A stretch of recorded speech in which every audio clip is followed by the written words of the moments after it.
Welcome back mga kaaldab. Ito na naman po ang inyong lingkod, si Mr. Destiny. At talagang nakakalungkot itong balita na to.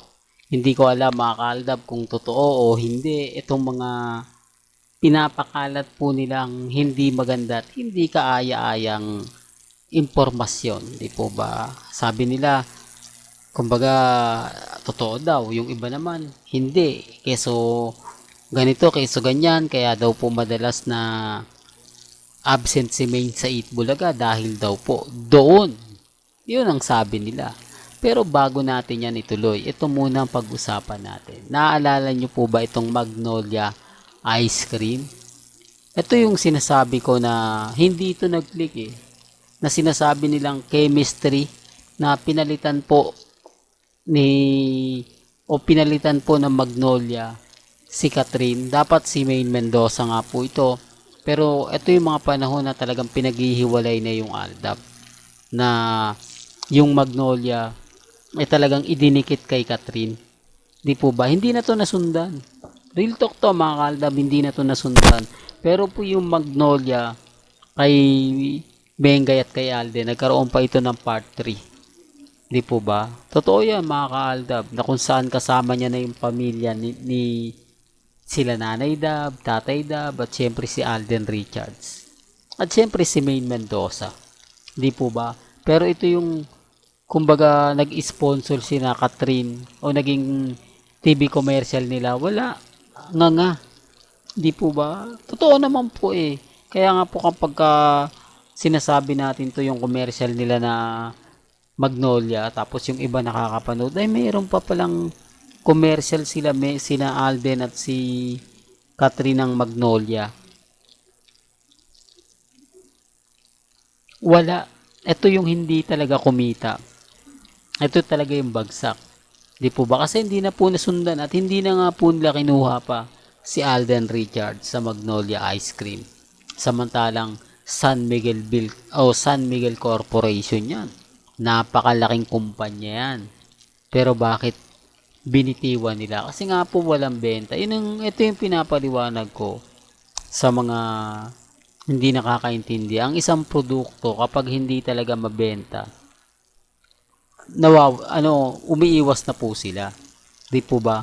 Pero kapag ang produkto mabenta sa isang tao, talagang babalik at babalikan po nila. Paano si Mengay, di po ba? Sample ng Vivo. Yung sales ng Vivo, alam naman po natin na mataas ang presyo niyan kung ikukumpara sa mga ibang cellphone na naglalabasan ngayon. Pero hindi siya nalugi, hindi rin siya, kumbaga hindi siya ibig sabihin ko na bumaba yung sale niya. Simula po ng si Menga yung naging endorsement nila. Nadagdagan pa nga po eh. Di po ba? Napasama pa si Alden Richards. Di ba? Real talk mga kaaldab. Kaya sa mga nagre-react, nire-respeto ko po at ginagalang kung ano naman po ang mga nagiging komento po ninyo. Well, balikan natin ang issue kay Main Mendoza. Hati po kasi yung mga nababasa ko. Hati yung mga opinion at yung mga sinasabi nila. May nagsasabi, hindi kasi buntis si Main. Kailangan magpahinga. Kaya siguro nasabi niya na magbabakasyon siya ngayong July dahil lumalaki na nga po raw ang tiyan. Pero imposible naman kasi mga kaaldab, no? Kung buntis si Mengay, magtatalon-talon ka. Di po ba? Bawal na bawal yun. Lalo na po sa edad ni Mengay. Maselan na po yun. Pero wala eh. Kumbaga kahit saan ko tignan anggulo, imposible po. Di po ba? Yan po kasing binabato nila.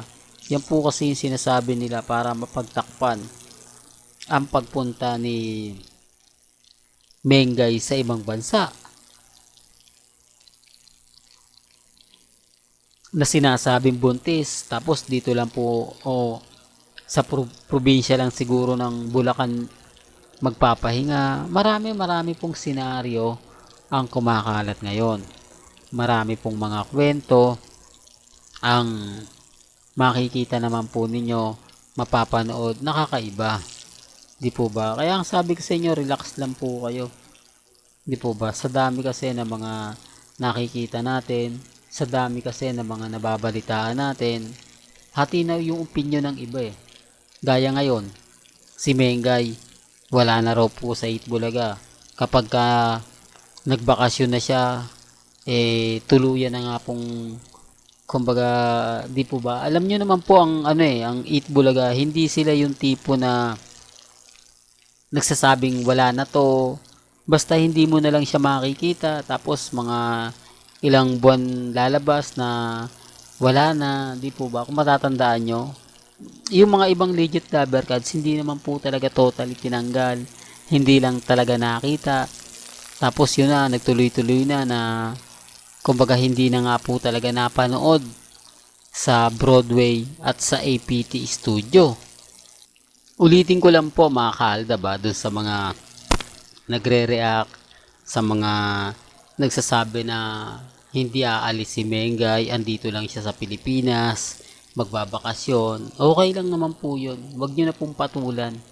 Di po ba? Huwag na po ninyong ipilit na tayo. Kumbaga, kasi tayo alam naman natin yung totoo eh. Alam naman natin ang buong istorya. Kahit pa paano, lamang na lamang pa rin po tayo. Kahit pa paano, kumbaga talagang nagkakataon po sa atin. Di po ba? Real talk, tignan nyo yung mga post nila sa Instagram, sa Twitter at sa Facebook. Di po ba sumasang-ayon po sa atin ng panahon? Yung mga post ni Mengay, yung mga update ni Alden, real talk mga kaaldab. Kaya nga po yung cut din ngayon, wala naman po silang post eh. Wala naman po silang ganap, wala po silang may pagmamalaki sa Aldab Nation. Hindi sila pwedeng magmataas na keso ganito, keso ganon. Di po ba? Kaya nga po sabik na sabik sila sa pagpunta ni Alden Richards sa Canada. Di po ba? Siyempre kay Catherine, di na natin yan kung ina-update kung kailan nga po ba yan pupunta, kung kailan nga po ba may kasama naman po talaga siyang pagpunta ng Canada. Di po ba? Ni yung mga Kat din fans, hindi po talaga alam kung kailan ang lipad ni Catherine sa Canada.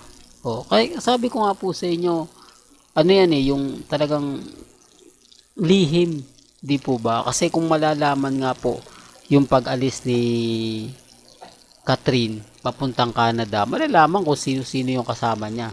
Malalaman kung sino nga po ba talaga yung taong malapit kay Catherine na isasama niya sa Canada. Di po ba pwedeng si Dominic Roque, pwedeng si Jericho Rosales, at pwede po yung mga taong nakikita natin madalas nakasama ni Catherine.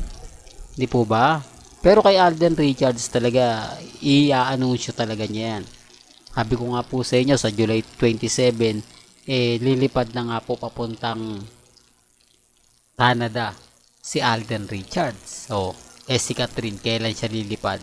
Di po ba? Walang anunsyo. Dapat nga po, mas nauuna na yung anunsyo ni Catherine kung kailan nga po ba siya lilipad. Di po ba? Bakit ganon? Bakit parang mas nauuna pa nating nalalaman kay Alden Richards? Baka magulat na lang kayo na si Catherine nasa Canada na. Pero gaya ng sinabi ko, maraming mga edited picture, di po ba, na maglalabasa na pabor sa Kat din. Pero kung tatanungin nyo naman po sila kung kailan nga po ba lilipad si Catherine, wala po silang alam. Hindi naman po talaga updated ang Catherine. Magaling lang po sila mag-edit, magaling lang po sila mga mag-post sa social media, pero yung mga kaganapan po kay Catherine at kay Alden Richards, talaga naman pong tinatago nila. Talaga naman pong makikita mo na wala naman po talagang update. Pinipilit lang po nila yung sarili nila. Di po ba? Real talk mga kaltab. Kaya sabi sa inyo, masaya po kapag si Mr. Destiny nagbibigay ng update. Pabor man o hindi, talagang kumbaga tinututukan natin yan. Kaya nga po yung iba sumasang-ayon sa atin, yung mga Alden fanatics, at syempre yung mga taong malapit kay Mengay, yung mga main fanatics. Well, hanggang dito na lang po ang ating latest updates. Kaya kung bago ka lang sa channel na to at isa kang true-blooded Aldab Nation na nagmamahal kina Mengay at Tisoy, tama po ang channel na pinuntahan mo. Kaya consider na po kitang bagong subscriber. At huwag mong kalimutang i-share ang mga video po natin sa mga mami, sa mga titas at sa mga senior. Hanggang sa muli, salamat po sa panonood at pakikinig.